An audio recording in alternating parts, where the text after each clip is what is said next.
Welcome back to my channel! At pag-uusapan natin ngayon ang isang trending issue tungkol sa isang transgender, isang service crew na pinatayo niya yung service crew dahil tinawag siyang sir and ma'am. Now, puntahan muna natin ang service crew. For me, these are my views and opinion, lalo-lalo sa nabasa ko. Personally, nag-work ako before sa isang fast food chain. So, ako, alam ko na kasi na, syempre, part ako ng kumbaga tinatawag nilang mutant, heart of a woman trapped in a man's body. Pag gano'n, parang ako, gano'n, may pagkabinabae. So, ako, I always make sure na, para safe na lang, safe, kasi minsan may mga lalaking na mga long hair, pero mukhang babae. So, hindi mo alam kung ang tatawag, sir, ma'am, kasi may mukhang babae talaga sila. Meron din namang mga babae na mga short na mga part din sa yung mga lesbian na ayaw din tawaging ma'am. 'Di ba? May mga ganun din. Mga sensitive sila. Meron ding mga kumbaga mga LGBT na ayaw tawagin sa kanilang gender. Kumbaga, they have to be called according to their looks. May mga ganun, may mga sensitive. Meron din mga kilala mga LGBTQ na they don't care kung ma'am or sir, ma'am. Pero going back, so sa service crew, as a service crew noon, para safe ako not to create chaos or something na, kumbaga, mapapagalitan ako, I'll just say, pag may mga customer na hindi ko sure kung ma'am or sir ang itatawag sa kanila, I just say, good morning po, ano po yung order nila? Ano pong order niyo po? I will not address gender, either male or she's a female or he's a male. Hindi na ako mag-a-address ng ano pong order niyo, ma'am, or ano pong order niyo. I just shortcut it. Ginagano ko na lang, good morning po. Hello po, good morning. What's your order? Ito po. Okay. Ito na po yung order niyo. Ganon. Hindi na ako naglalagay ng gender. Yun po yung ginagawa. Yun po yung ginawa ko as a service crew noon, food crew. Kasi nga, para hindi na ako, kasi minsan may narinig ako manapagalitan, ganon. So, yung ginagawa ko. Pero, on the side of naman sa service crew, kasi alam nyo po guys, hindi po ganun kadali ang trabaho ng isang service crew.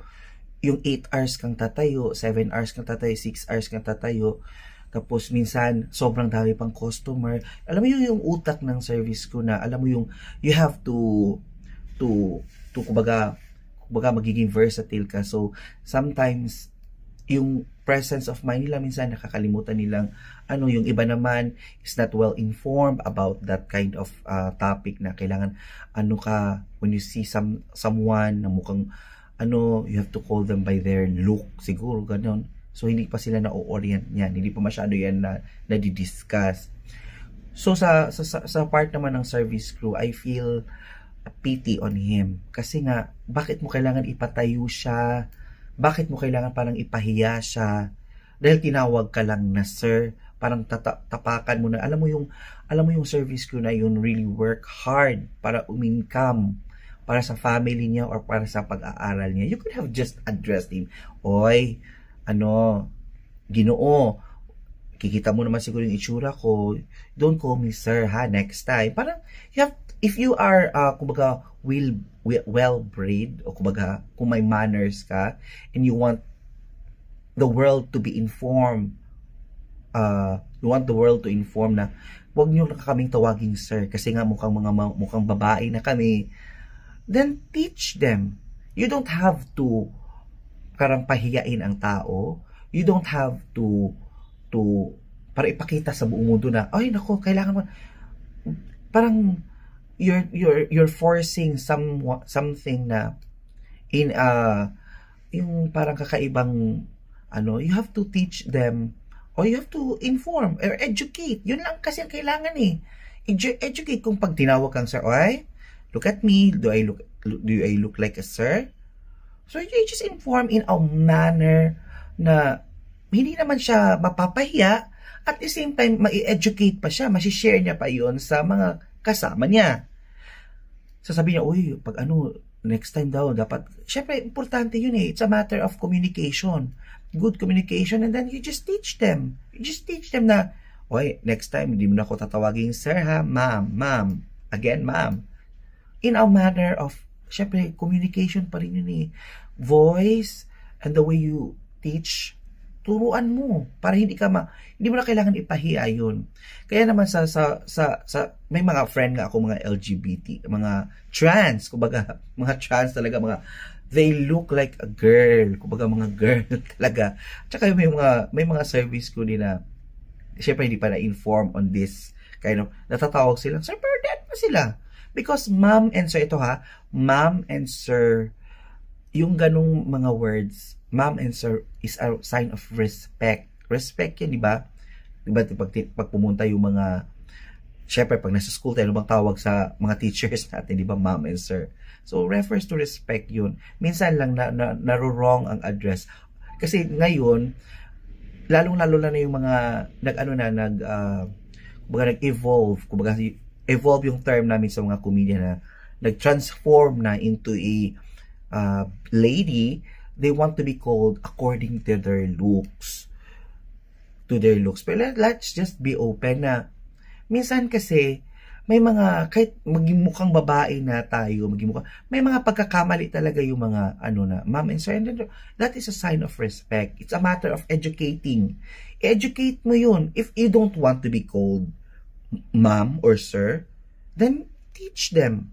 Uy, sa susunod, isabi mo na lang din sa mga kasama mo para it's a matter of helping. Kung gusto mong tumulong sa mga LGBTQ na hindi ka na matawag na sir and ma'am, hindi ka na matawag na sir, then kung na-experience mo ang bad experience na yun, hindi mo na kailangan mamahiya. You teach, educate. Educate mo yung crew na yun para masabi niya rin sa mga crewmates niya na o mga crew kasama niya sa work na, uy, hindi na pala tayo pwede magtawag ma'am. O, yun, educate. It's a matter of education. Educate mo siya. Turuan mo siya in a manner na hindi naman siya mapapahiya. You don't have to embarrass it in front of many people na patayuin mo siya dyan. Sino ba ang mas mukhang uneducated ngayon? Sino ba ang mas mukhang ngayon? Parang dominant ka masyado. Teach them. Maraming ako mga friends dyan sa LGBTQ na may mga lesbian, may mga transgender na kahit tawagin mga transgender, ay mga trans ko na mga yung mga lesbian ko na mga mukhang lalaki na pero tawagin pa rin silang ma'am. They don't get offended. But they feel na VIP sila kasi tinawag silang ma'am and sir. May iba din naman ng mga sensitive. Kaya nga kung ikaw sensitive ka na part, kung sensitive ka na tao about na tawagin ka according to your looks, then kung may pagkakamali yung taong yun, teach them. Minsan kailangan mong isabihin in a nice, properly, sabihin mo sa kanya na oy, next time. Ganun lang yun. Huwag ka na gumawa ng eksena na tingnan mo, maraming nagalit sa'yo ng mga LGBTQ, maraming nainis sa'yo, maraming mga nagalit sa'yo. Sino ang mas napahiya ngayon? Ikaw. Because hindi mo siya in-educate. Hindi mo siya, sana tinuruan mo na lang. Uy, next time. You don't have to shout. You don't have to embarrass. You're forcing it to believe na, or you're forcing him to call you that, na yun yung nakikita ni. So next time, you just correct him or correct her or sino mang mga crew ang mga experience niyo sa mga sensitive na mga trans dyan. You don't have to, hindi mo na kailangan mamahiya. You have to be the light of the world na kailangan mong maging educate, teach them na, uy, ma'am na ako ngayon. Or ma'am na, call me according to my looks. Please. Thank you. Ganun lang. Pakisabi na rin sa mga kasama mo para next time, baka yung iba mga sensitive. So, di ba? Ano ang result nun? Mas magiging well-informed yung mga hindi lang crew, mga nagtatrabaho sa mga establishments. So, mai-inform sila and they will, at least hindi na sila magagalit. Ay, hindi na sila magkakamali or mai-inform na sila because of you change it Hindi mo na kailangan magsigaw-sigaw, mahiya. So, yun lang yung views and opinions ko dun, guys. Kasi medyo naawa ko sa crew kasi naintindihan ko yun. Hindi kaya madali ang maging yung magtrabaho sa fast food or food chain, mga ganun. Hindi talaga mahirap, hindi talaga madali.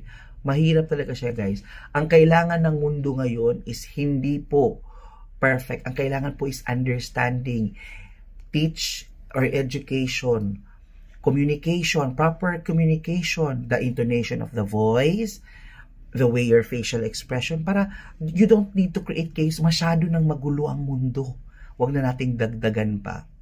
So sa mga again, sa advice ko sa mga food service food at mga crew, fast food chain crew, mga staff sa mga establishment, para safe po kayo, kasi yung iba mga sensitive pa masyado ngayon, lalo na according to their look. So wag na kayong mag-address ng ma'am and sir. Para safe, good morning po, what's your order po? Ganun na lang po. Huwag ka na maglalagay ng gender. At sa mga sensitive naman na mga part na ayaw kayo tawagin according to your looks, kasi minsan nagkakamali din yung mga crew, minsan stressed dahil sa pagod nila.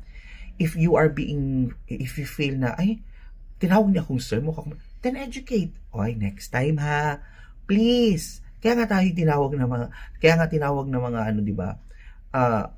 Kailangan mo lang maging proper communication lang talaga and proper voice. Yun.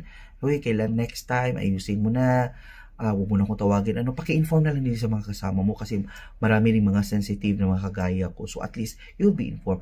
And then that's di ba? Yan yung you create change and you educate. So yun eh. So yun lang yun, guys. Hindi na, ang gulo na ng mundo. Huwag na nating dagdagan pa.